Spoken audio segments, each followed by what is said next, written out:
अखिल ब्रह्मांड की अधिनायिका, संपूर्ण विश्व की रचना करने वाली मां जगत जननी जगदम्बा आदि शक्ति पराशक्ति, जो त्रिगुणात्मिका देवी हैं,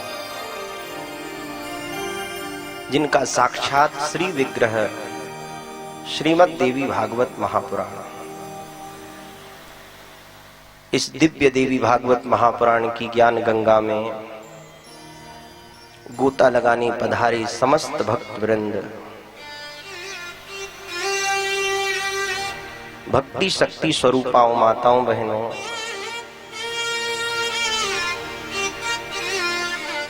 एवं मेरे ही समीप मंचासीन विराजमान समस्त कलाकार बंधु,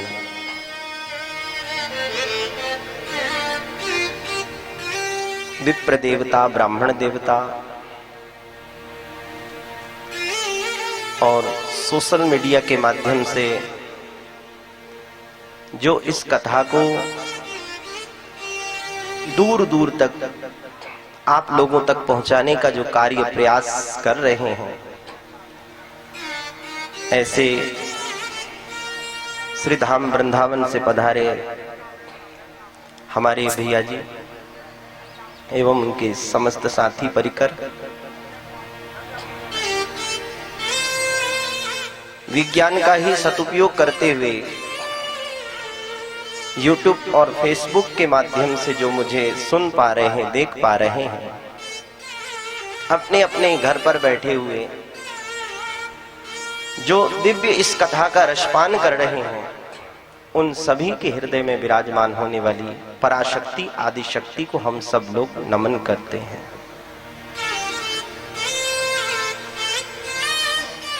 आप लोगों के अथक प्रयास से समस्त इस ग्रामवासी लोगों के प्रयास के द्वारा नवरात्रि के इस पावन पर्व महोत्सव में इस समय बसंत उत्सव चल रहा है। ये बसंत ऋतु बड़ी अद्भुत होती है। हमारी प्रकृति में जब बसंत आता है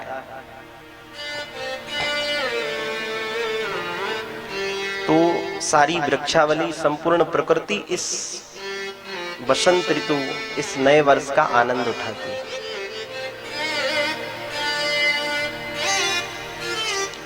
नए पतझड़ लग जाता है, पुराने पत्ते टूट जाते हैं, गिर जाते हैं और नवीन नूतन पत्ते, नूतन पल्लव यह प्रकृति धारण करती है।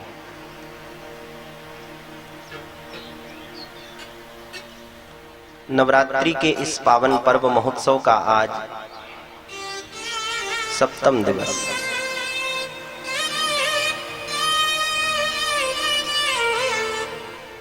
आज के दिन भगवती कालरात्रि की उपासना होती है।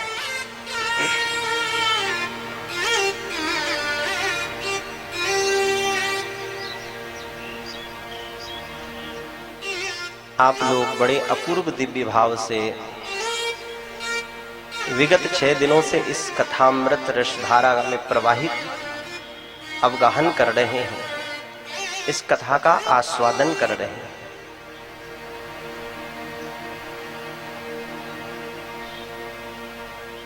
शास्त्र कहते हैं, यह फल साधन से नहीं होई, तुम्हारी कृपा पाए कोई कोई। यह फल साधन से संभव नहीं, ये साधन के द्वारा संभव नहीं। जो ये अभिमान करते हैं, जो ये मन में विचार करते हैं कि हमने ये कथा सुनी या हम यह कथा करा रहे हैं या हमारे द्वारा यह कार्य हो रहा है या हम ये सब कर रहे हैं, ये गलत बात है। यह फल साधन ते नहीं होई, यह फल साधन ते नहीं होई, यह फल साधन ते नहीं होई, यह फल साधन ते नहीं होई।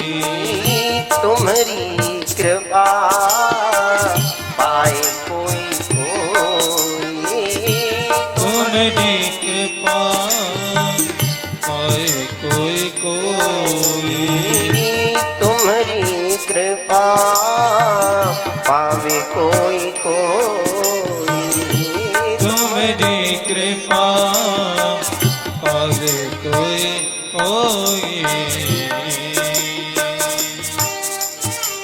जिसके ऊपर माँ भगवती की विशेष कृपा होती है, विशेष अनुग्रह होता है, वही जीव इस कथा को श्रवण कर पाता है अथवा इस कथा को सुन पाता है और कह पाता है।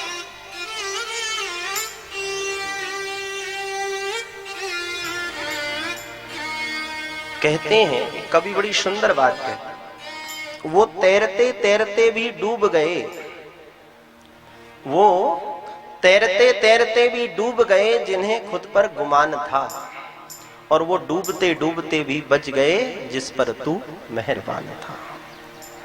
जिस पर मां जगदम्बा की कृपा है, वो इस संसार रूपी सरोवर में, इस भवसागर में डूबते डूबते भी बच जाता है।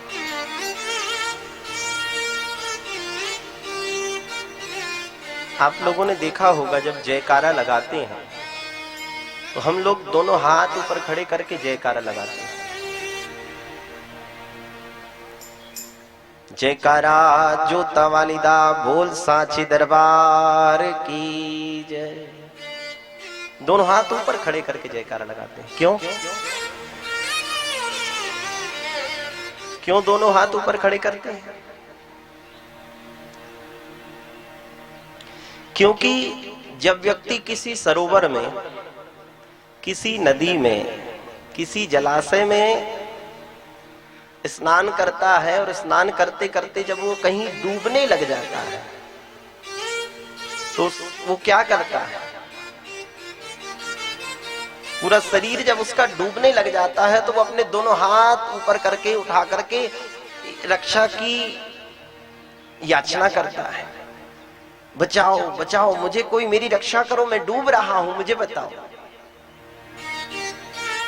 तो हम भी इस भव सागर में, इस संसार सागर में डूब ही तो रहे।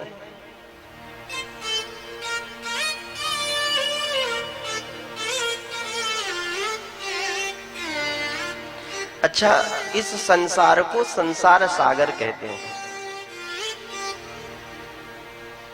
क्यों संसार सागर कहते हैं? इसका एक नाम है संसार सागर। प्यार से बोलो जय माता दी। ऐसे नहीं, जरा जोर से बोलो जय माता दी। व्रत भी चल रहा है तो कोई बात नहीं, फलाहार तो बढ़िया व्यवस्थित होता होगा ना महाराज। फिर ढीले बिल्कुल नहीं बोलना, जरा वाणी में करंट होना चाहिए। जय माता दी। तो संसार को संसार सागर इसलिए कहते हैं क्योंकि संसार में और सागर में दोनों में बड़ी समानता है। कैसे? आपने देखा होगा सागर जो होता है, समुद्र जो होता है, आप लोगों ने कभी गए होंगे, समुद्र का दर्शन किया होगा द्वारिका में, और इधर आप चले जाओ जगन्नाथपुरी है। तो सागर हमेशा एक जैसा नहीं रहता। रहता है क्या? नहीं रहता। उसके समीप आप जाकर देखो, उसमें निरंतर लहरें, निरंतर तूफान, निरंतर उथल पुथल मची रहती है। एक जैसा नहीं रहता। कभी इधर से लहरें आएंगी, कभी उधर से लहरें आएंगी, कभी इधर से लहरें आएंगी, कभी उधर से। ये उथल पुथल सागर में हमेशा बनी रहती है।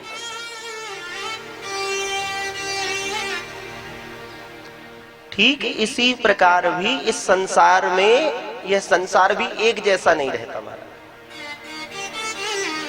स्थायी रूप से।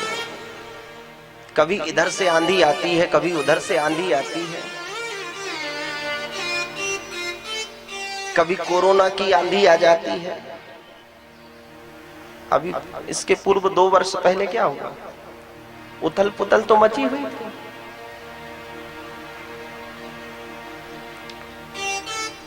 दूसरी बात आपने देखा होगा, समुद्र का जो पानी होता है, सागर का जो जल होता है, वो देखने में बड़ा निर्मल होता है, बड़ा स्वच्छ होता है। दूर से आप देखो तो बड़ा निर्मल जल लगता है, बड़ा स्वच्छ लगता है, बड़ा सुंदर लगता है। पर उस सागर के, उस समुद्र के जब आप समीप जाएंगे तो उस जल को आप पी नहीं सकते हैं, उस जल का आप पान नहीं कर सकते। क्यों? क्योंकि महाराज देखने में वह जितना सुंदर है, जितना अच्छा है, स्वाद में उतना अच्छा नहीं है। थोड़ा सा भी आचमन करो महाराज समुद्र का जल तो एकदम खारा सा लगता है, पी नहीं सकते। इसी प्रकार यह संसार भी देखने में जितना अच्छा लगता है, ये संसार के विषय, ये संसार की वस्तु, ये संसार की भौतिक सामग्री जितनी अच्छी लगती हैं, जितनी सुंदर लगती हैं, वस्तुतः उतनी सुंदर और उतनी अच्छी नहीं है। जो इसके करीब जाता है, निकट जाता है, तब उसे पता चलता है इसका वास्तविक स्वरूप क्या है। तीसरी एक विशेषता और सागर की आपने देखी होगी कि समुद्र के जिस तट पर आप खड़े रहते हैं वह तट तो आपको दिखाई देता है, परंतु दूसरा तट का दर्शन आपको नहीं होता। उस समुद्र का दूसरा जो तट है वह दिखाई नहीं देता। पर ऐसा तो नहीं कि होता नहीं, होता है कि नहीं होता? होता है, पर दिखाई नहीं देता। इसी प्रकार इस संसार में, इस संसार रूपी सागर में, इस संसार में जन्म रूपी तट तो हमें दिखाई देता है, एकदम शार्पनेस चल रहा है, थोड़ा सा बनाई साफ चल रहा है। प्यार से बोलो जय माता दी। हाँ, तो जन्म रूपी तट तो हमें दिखाई देता है, परंतु मृत्यु का किसी को भान नहीं महाराज। प्यार से बोलो जय माता दी।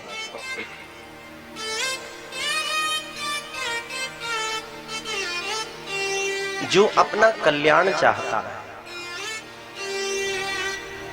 जो इस संसार रूपी सागर से, इस संसार रूपी भव सागर से बचना चाहता है,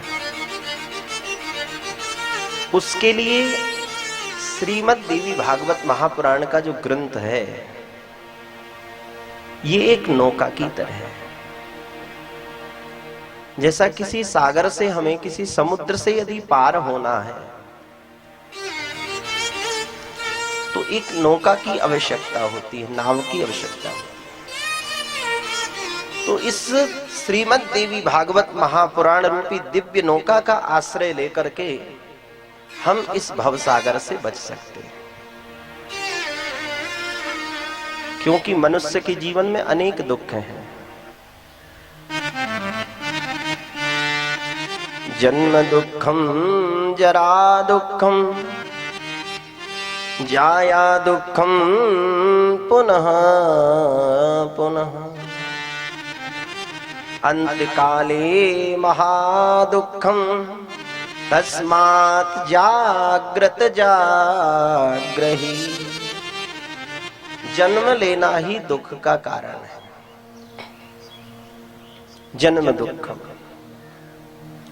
फिर जरा दुखम, जन्म तो ले लिया महाराज, युवावस्था में तो बड़ा आनंद आता, बड़े मस्ती में हम चलते हैं महाराज, बड़े अकड़ में चलते हैं कि हमारा जैसा कोई सुंदर नहीं, हमारा जैसा कोई बलवान नहीं, हमारे जैसा कोई ताकत वाला नहीं। परंतु जब बुढ़ापा आता है तो सारी इंद्रियां शिथिल हो जाती हैं। प्यार से बोलो जय माता दी। जाया दुखम, जाया कहती है पत्नी को। पत्नी भी यदि अनुकूल मिल जाए भगवती की कृपा से तो ठीक है माता, और यदि पत्नी प्रतिकूल मिले तो फिर तो महाराज यदि धर्म पत्नी अपने मन के अनुकूल मिल जाए तो वही गृहस्थ जीवन स्वर्ग बन जाता है। यदि पत्नी प्रतिकूल मिल जाए तो वही गृहस्थ जीवन नरक बन जाता है।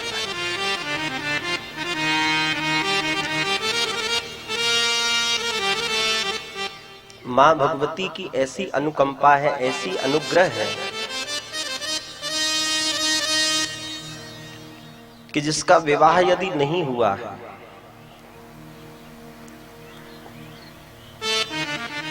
और उसके विवाह में यदि विलंब हो रहा है तो श्री दुर्गा सप्तशती में बड़ा सुंदर मंत्र है।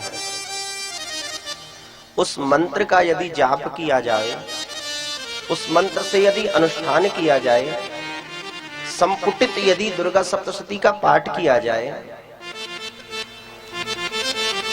तो उस बालक का शीघ्र विवाह हो जाता है। यहां से मैं उस श्लोक का गान कर रहा हूं। जिसको भी इस मंत्र की आवश्यकता हो वो पंडित जी से मिलकर के लिखवा सकते हैं। पत्नीं मनोरमां देहि मनोवृत्तानुसारिणी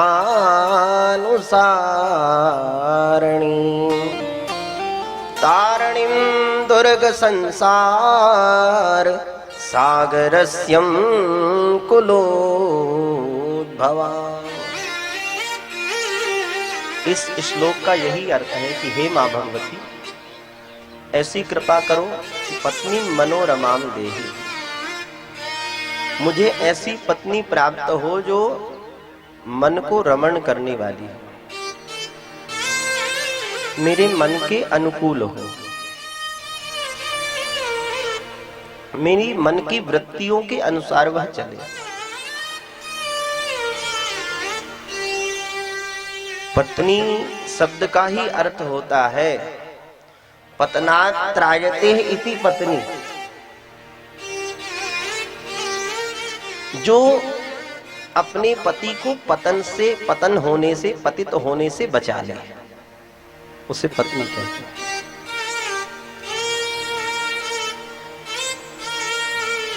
इस भवरूपी संसार सागर से जो धर्म कार्य के द्वारा, पुण्य कार्य के द्वारा, और हमारी माताओं के ऊपर ये विशेष कृपा है मां भगवती की।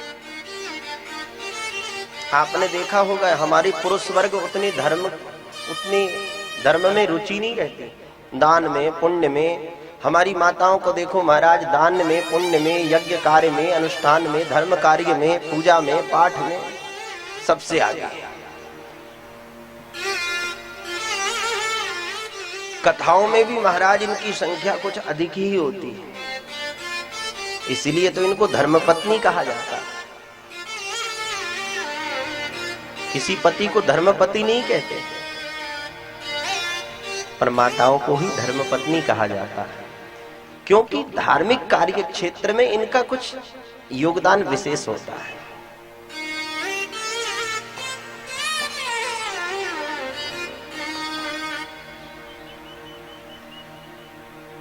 तो ऐसी मां भगवती है जो समस्त मनोकामनाओं को पूर्ण करने वाली है। कल के पावन प्रसंग में आप लोग श्रवण कर रहे थे, मां भगवती के परम भक्त, पंखे को थोड़ा सा दूर करवा दो,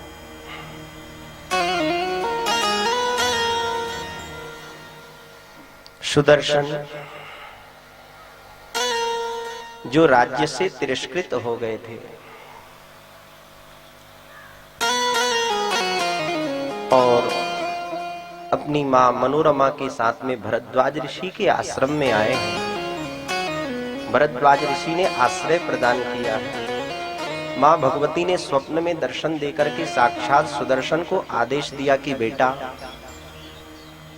काशी महाराज जो है सुबाहु, इनकी पुत्री है जिसका नाम है शशिकला, उसका तुम वरण करो। मां भगवती के आदेश को सुनकर के सुदर्शन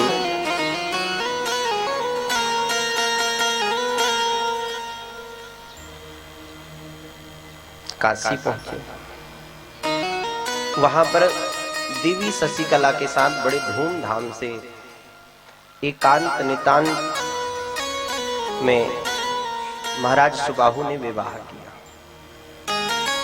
परंतु उनके जो शत्रु थे, बहुत से राजा आए थे उस स्वयंवर में, उन शत्रु राजाओं ने मन में विचार किया कि आज सुदर्शन यहां से नहीं जाना चाहिए, इसे हम मार डालेंगे।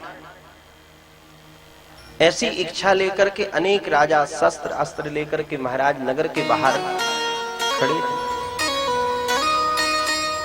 जैसे यह सुदर्शन अपनी पत्नी शशिकला को रथ में बैठा करके जाने लगे,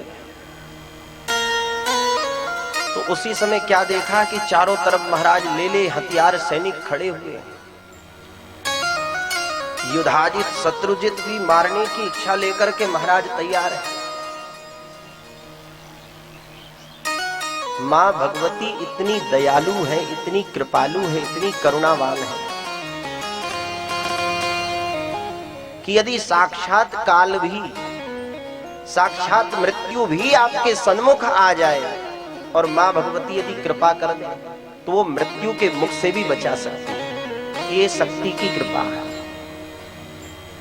उसी समय बड़े आर्त भाव से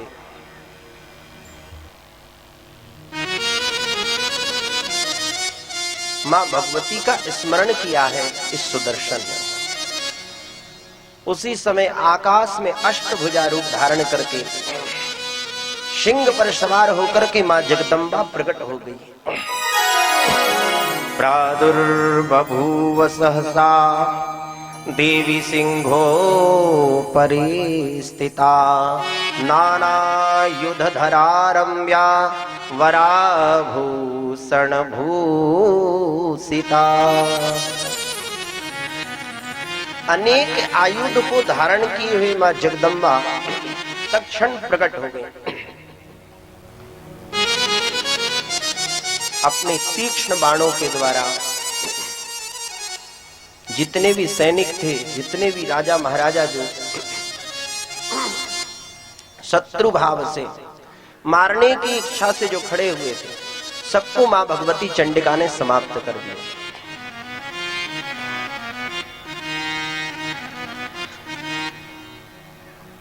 इधर सुबाहु महाराज ने मां जगदम्बा को प्रणाम किया है और स्तुति करते हैं कि हे मां भगवती, मेरी इतनी भक्ति नहीं थी, मेरी इतनी सामर्थ्य नहीं थी, मेरी भक्ति में इतना शक्ति नहीं है कि मुझे आपका साक्षात दर्शन हो पाता। परंतु कहते हैं सत्संग के प्रभाव से क्या नहीं हो सकता।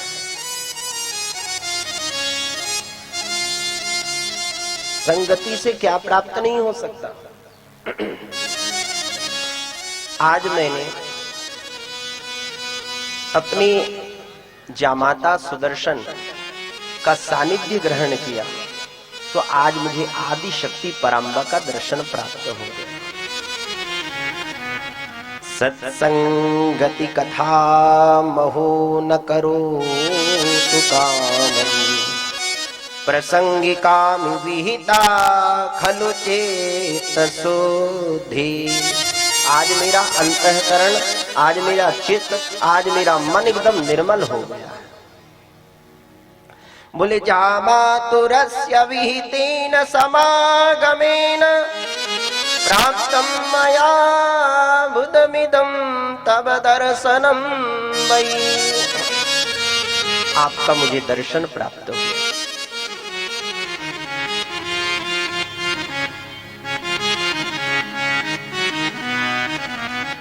आपने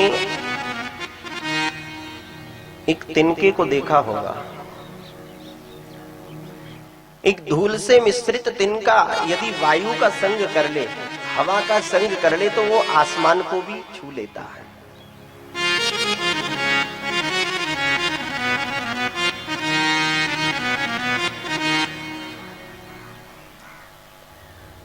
और वही आकाश मार्ग से जल की वृष्टि होती, जल की बूंदें यदि पृथ्वी पर गिर जाए तो धूल मिश्रित, धूल का आश्रय ग्रहण करने से, मिट्टी को संग करने से वही जल की निर्मल बूंदें कीचड़ बन जाती हैं, मलिन हो जाती हैं।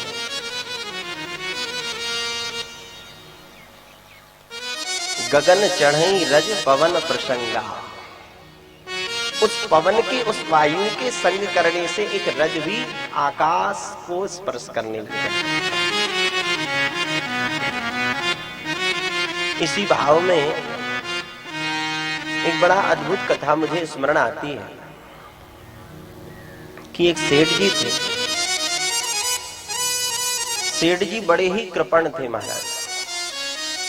धन तो बहुत था इनके पास में, बहुत बड़ा व्यापार था, बहुत बड़ा बिजनेस था, परंतु इनका मन बहुत छोटा था। किसी किसी का होता है। कोई यदि याचक आवे, कोई मांगने के लिए, कोई भिक्षुक आवे तो बाहर से ही भगा देते थे। चलो चलो, हमारे घर में कुछ नहीं है, ना जाने कहां से आ जाते हो, तुम्हारा रोज का ही धंधा है मांगने का।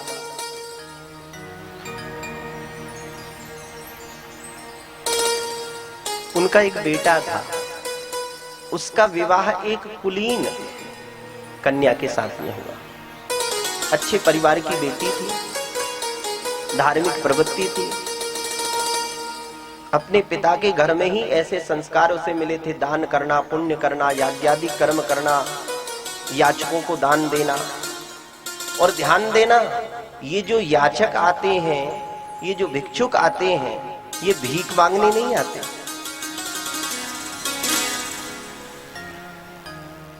प्यार से बोलो जय माता दी। गला बहुत खुश रहा।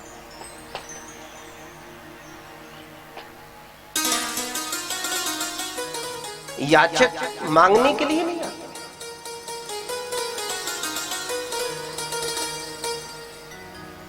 भिक्षुक भीख मांगने नहीं आते। शास्त्र कहते हैं याचका एव याचन्ते बोधयन्ति गृहे गृहे। ये हमें कुछ सिखाना चाहते हैं। क्या सिखाना चाहते हैं? भिक्षुक कहता है कि सुनो भैया, आपको पता नहीं, मैं भी पूर्व जन्म में बहुत बड़ा सेठ था, बहुत बड़ा व्यापारी था, बहुत धनवान था। प्यारे से बोलो जय माता दी। थोड़ा इको बढ़ाइए, इको करिए। परंतु मैं किसी को एक फूटी कौड़ी भी दान नहीं देता था। कोई मेरे घर में आता था तो 1 रुपया भी मैं दान नहीं करता था। आज उस कर्म की फल से मुझे भिखारी बनना पड़ा। तो जो चाहते हैं हमें धन प्राप्त हो, हम धनवान हो, पहले हम दान करना सीखें।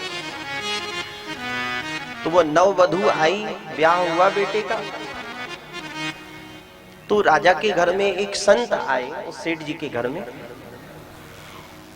और बाहर से ही संत ने आवाज लगाई भिक्षाम देही भिक्षाम देही। उसी समय बहू ने आवाज लगाई कि बाबा यहाँ कोई भिक्षा विक्षा नहीं है, यहाँ तो सब लोग बासा ही खाते हैं, यहाँ कोई ताजा नहीं खाता, यहाँ सब लोग बासी ही खाते हैं। वह संत तो चले गए, परंतु सेठ जी को और सेठानी को अच्छा नहीं लगा कि ये बहू क्या कहती है। हम तो रोज पकवान खाते हैं, रोज मिष्ठान खाते हैं,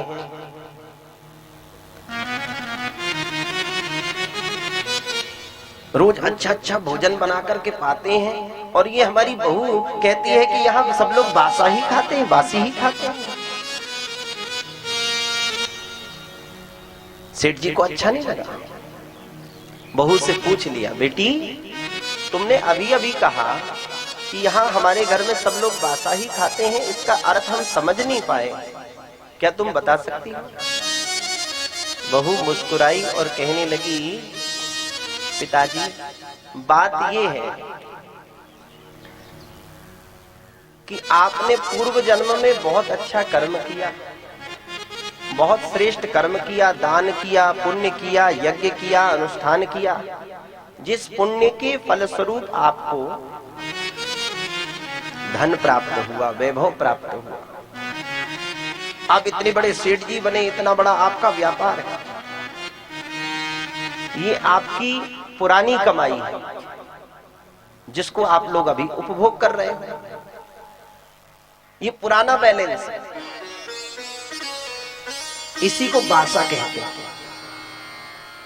यानी प्रारब्ध का फल जो हमें मिल रहा है वर्तमान समय में, इसी को बासा कहते हैं। तो बोले अभी तो तुम कुछ करते नहीं हो, कोई याचक आता है तो उसे बाहर से ही भगा देते हो, कोई अच्छा कर्म तुम करते नहीं हो, इसलिए मैंने यही कहा कि हम सब लोग बासा ही खाते हैं, ताजा हमारे घर में कुछ है ही नहीं। सेठ जी को बात समझ में आ गई। सेठ जी ने कहा, अपने नौकरों को आदेश दिया कि भाई अमुक कोटी में जो दान रखा हुआ है, अनाज रखा हुआ है, वो गरीबों के लिए, याचकों के लिए खुलवा दिया जाए। परंतु महाराज उसमें भी जो अनाज रखा था, जो चावल आदि रखा था, गेहूं आदि जो अन्न था, वो एकदम गुना हुआ, जो किसी काम का नहीं था, वह दान के लिए। कई लोगों की ऐसी आदत ही होती है महाराज,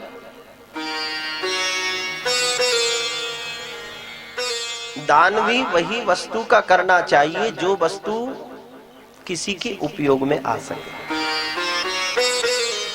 आजकल हम देखते हैं दान करना है, बोले पूजा के में महाराज जी ने, पंडित जी ने लिखा महाराज वस्त्र दान करना है, तो जाते हैं दुकान में और एकदम महाराज छटा छटाया, सबसे सस्ता हल्का एकदम कपड़ा लेकर के आ जाते हैं और कहते हमने दान किया।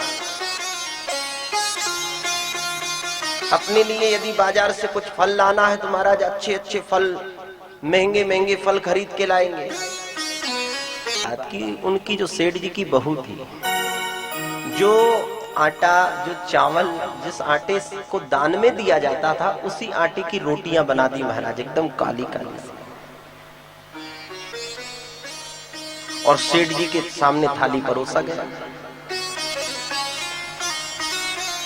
जैसी थाली सामने आई तो सेठ जी को लगा कोई नया पकवान होगा, कोई नया व्यंजन, कोई नया स्वादिष्ट पदार्थ मेरी बहू ने बनाया होगा। जैसे ही मुख में महाराज एक निवाला डाला तो एकदम मुख बिगड़ गया, एकदम कड़वा। कहने लगे बहू आज ये क्या बनाया तू? बोले एकदम स्वाद ही नहीं। पिताजी जो आप जो लोगों को दान देते हो ना, जो गरीबों को, याचकों को जो अनाज देते हो, जो आटा देते हो, उसी आटे की मैंने रोटी बना दी। क्यों? मैंने सोचा कि जो हम सब लोग दान करते हैं, जो देते हैं, जो इस लोक में हम जो कुछ देते हैं वही हमें परलोक में मिलता है। तो मैंने सोचा कि अभी से क्यों ना पिताजी को आदत डल जाए, अभ्यास हो जाए, क्योंकि यहाँ जो देंगे वहीं ऊपर भी, परलोक में भी वही मिलेगा, इसलिए मैंने ऐसा किया। तब सेठ जी को विश्वास हो गया, सेठ जी को समझ में आ गया। उस दिन से महाराज सेठ जी धर्म कर्म करने लगे, याचकों को, गरीबों को, विप्रों को, ब्राह्मणों को दान करने लगे। तो कहने का मेरा अभिप्राय ये है कि एक बहू, एक नववधू की संगति से, सत्संग के प्रभाव से उस सेठ जी की वृत्ति, प्रवृत्ति, मन की दिशा चेंज हो गई, बदल गई। इसी प्रकार आज सुभाऊ महाराज कहते हैं कि आज सत्संग के प्रभाव से मैंने साक्षात मां भगवती का दर्शन कर लिया। मां जगदम्बा गंभीर वचनों से कहती है कि राजन, एवं स्तुता तदा देवी प्रसन्न वदना शिवा, उवाच तं नृपं देवी वरं वरय सुव्रत। प्रसन्न चित्त होकर के मां भगवती कहती, राजन मैं तुमसे प्रसन्न हूं, कुछ मुझसे मांग लो जो आपकी इच्छा हो। राजा कहते हैं मां भगवती से कि मां, एक तो देवलोक की संपत्ति, एक स्वर्गलोक की संपत्ति और दूसरी तरफ एक पूरे भूमंडल की संपत्ति, पूरे भूमंडल का साम्राज्य। आपके दर्शन के बाद, आपके दर्शन से की बरोबरी यदि करें तो कुछ भी नहीं है। दुनिया की संपत्ति, त्रैलोक की संपत्ति भी यदि रख दी जाए तो मां भगवती के दर्शन के सामने क्या है, तुच्छ है। आपका मुझे दर्शन प्राप्त हुआ, अब मेरे मन में किसी प्रकार की किंचित भी इच्छा नहीं है। परंतु हे मां भगवती, यदि आप प्रसन्न हैं तो जिस प्रकार सुदर्शन की आपने शत्रुओं से रक्षा की है, उसी प्रकार हे मां जगदम्बा, हे पराम्बा, हे मां भगवती, मेरे राज्य की, मेरे नगर की, मेरे इस काशी नगरी की भी आप रक्षा करें। रक्षा त्वया च कर्तव्य सर्वदा नगरस्य यथा सुदर्शनस्त्रातो रिपु संघादनामया।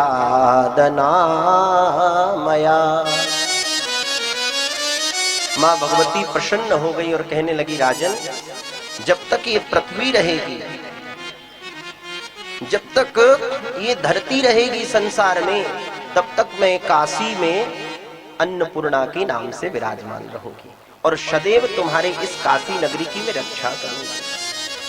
आज भी आप काशी विश्वनाथ का दर्शन करने जाएं तो वहां पे आपको मां भगवती अन्नपूर्णा का मंदिर है। ये वही जगदम्बा ने वचन दिया और आदि शक्ति पराशक्ति के रूप में काशी की रक्षा के लिए आज निवास करते हैं। इधर सुदर्शन ने मां भगवती से प्रार्थना की, मां मेरे लिए क्या आज्ञा है, मैं कहां जाऊं? मैं राज्य से तो परिष्कृत हो चुका हूं, मेरा न कोई राज्य है, न मेरा कोई घर है, न मेरा कोई परिवार है, मैं किसकी शरण में जाऊं? तो मां भगवती कहती है, तम तथा भासमाणं तु देवी प्राह दयान्विता, गच्छयोध्यां महाभाग कुरु राज्यं कुलोचितम्। बेटा तुम अपनी अयोध्या नगरी में जाओ और मेरा आशीर्वाद है कि तुम वहां पर राज्य करो, शासन करो, उस अयोध्या नगरी की राज्य व्यवस्थाओं को संभालो और मेरी अर्चा करो, मेरी पूजा करो। किस विधि से? बोले अष्टम्यां च चतुर्दश्यां नवम्यं च विशेषता मम पूजा प्रकृतव्या बलिदान विधानता।